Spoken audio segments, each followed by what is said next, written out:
So how does self-trust get lost? Most of us didn't lose it because we failed.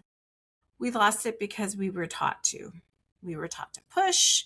We were taught to override. We were taught to follow rules instead of signals. That might be a diet plan.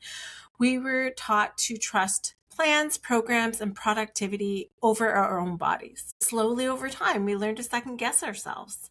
So instead of listening inward, we look outward. So what do we look at?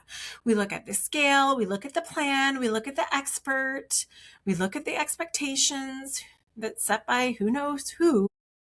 And the longer that goes on, the quieter our own voice becomes. Not because it's gone, but because it hasn't been practiced. So when we learn to trust our bodies, this is what happens. You don't need more discipline. You don't need more willpower. You don't need another plan. What you need is safety in your own body again.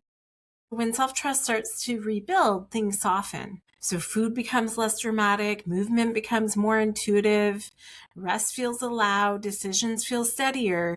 Not because life is easier, but because you're not fighting yourself anymore.